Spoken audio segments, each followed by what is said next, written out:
Guys, আমরা এখন চলে এসেছি দানিশপুরি সমুদ্রের ধারে নতুন ব্লগ নিয়ে। এখানে এসে দেখছি খুব গরম পড়েছে, খুব রোদ পড়েছে, আর এখানে খুব ঢেউ মারছে সমুদ্রে। আপনাদেরকে দেখাচ্ছি কত জোরে জোরে ঢেউ মারছে। তো দেখতে পাচ্ছ এখানে কত ঢেউ হচ্ছে, আর ভিডিওটা অনেক বড় হয়ে যাবে তাই কেটে কেটে ভিডিওটা করছি। এই যে এখানে রাজ আছে, রাজকেলা আমাদের চাচাতো ভাই। রাজকেলা পয়সা খরচ হয়ে যাবে তার জন্য আসছিল না। এই যে দেখি রাজ মুখটা দেখি, গজব বেইজ্জতি। দানিশপুরি এসে আমার ঋষভ দোষের জুতা ছিঁড়ে গেছে। এই যে হাতে ধরে এতগুলো মানুষের মধ্যে হাতে ধরে জুতা ঠিক করছে। मेरी चप्पल देख रहे लौड़े 80,000 के शूज है, 80,000 के। तेरा घर जाएंगे इसमें, तेरा घर इसमें चले जाएगा पूरा। এই সামনে অনেক মানুষজন আছে, অনেক ভিড় হয়েছে। এরা আমাদের বাংলা ভাষা বোঝে না, বেঙ্গলি ভাষা, সবই তামিলি ভাষা। বেঙ্গলিতে গালি দিয়ে দিলেও কিছু বুঝতে পারবে না। मरना है क्या भोसड़ी के। ওই যে আমাদের লোক যাচ্ছে ওই সাইডে, আমরা পেছনে পড়ে গেছি ব্লক করার চক্করে। আমরা মানে পেছনে থেকে গেছি। এই তো কত লোক দেখো গাইস।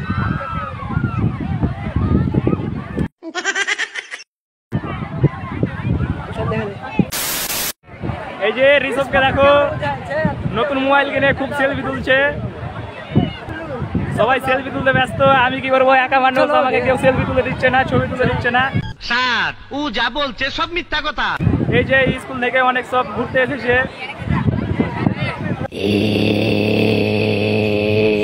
এই যে রাজ, আমরা এদিকে ছবি তোলা করছি, আর ওদিকে দাদু একাই গিয়ে দাঁড়িয়ে আছে। চলো আপনাকে গিয়ে দাদুকে দেখাচ্ছি। দাদু একাই মনমরা হয়ে দাঁড়িয়ে আছে, আর ওদিকে অনেক মেয়ে আছে, মেয়েগুলোকে দেখছে।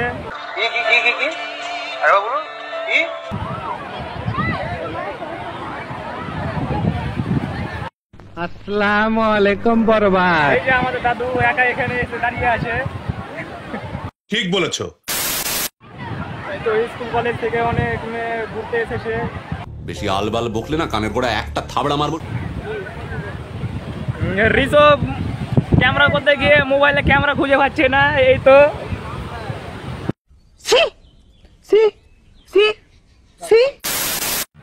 গাইজ, ওখানে মানে আমরা ছবি তুলি করছিলাম, ওখানে আমাদের কাকা চলে গিয়েছে। ওই যে ওখানে কাকা দাদু মানে সবাই ছবি তোলার জন্য গেল। ওদের তো শখ আছে যে ঢেউ, সবাই মন দিয়ে মনোযোগ দিয়ে ঢেউ দেখছে, সমুদ্র দেখছে। এদিকে অনেক লোক আছে এই ধারে। এই তো এদিকে ঘোরার জায়গা আছে, নো পার্কিং।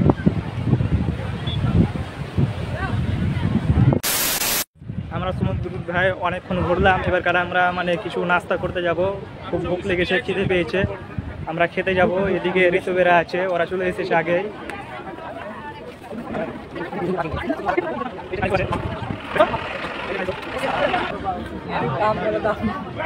ঋষভের দাঁতগুলো দেখো। এবার আমরা চলে যাচ্ছি গোসল করতে। এখানে সবাই গোসল করবে, কিন্তু আমি গোসল করবো না, আমাকে খুব ভয় লাগছে। কাকুরা গোসল করবে, এই যে ঋষভেরা গোসল করবে, আমি গোসল করবো না। যে বড় বড় ঢেউ মারছে, এমনি তো আমার শরীরে কিছু নাই, মাংস নাই, ঢেউয়ে মানে উড়িয়ে নিয়ে চলে যাবে আমাকে। সঠিক বলেছেন, আপনার বুদ্ধি ভালো। ভিডিও করার আমার ইচ্ছা ছিল, আজকে সেই ইচ্ছাটা পূরণ করলাম। কয়েকটা ইনস্টাগ্রাম ভিডিও তৈরি করলাম, তোমাদেরকে সেই ভিডিওগুলো দেখাচ্ছি একটু পরে। আমার এই ব্লগে দেখতে পাবে। আর অনেক ছবি তুলেছি, অনেক মজা করেছি। এই যে ঋষভ আছে, ঋষভ ক্যামেরাম্যান ছিল, ঋষভ আমাকে একটু সাহায্য করলো, একটু বলতে নয় মানে অনেকটাই সাহায্য করলো ঋষভ। তাই নাকি? আমাদের ঘোরা কম বেশি হয়ে গেছে। এবার সবাই গোসল করবে, আমি গোসল করবো না। মানে আমার পানি দেখে কলিজাটা দ্রুপ দ্রুপ দ্রুপ দ্রুপ করছে। কথা কি ক্লিয়ার না ভেজাল আছে? অনেক বড় বড় ঢেউ আসছে বন্ধুরা, দেখো।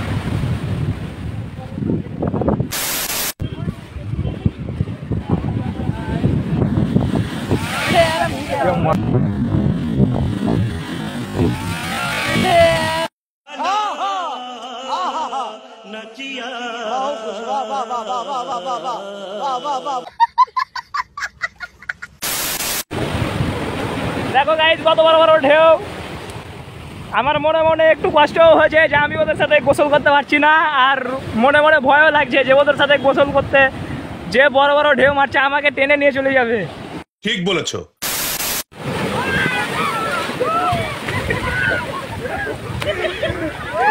দেখো রাজকে ওই জায়গাটা থেকে এত দূর ঢেউ নিয়ে চলে এসছে, ঠেলে নিয়ে চলে এসছে, আমারও খুব ভয় লাগছে, আমি আর এখানে দাঁড়িয়ে থাকবো না।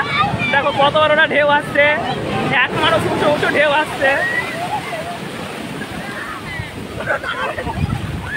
এদিকে সব গোসল করছে।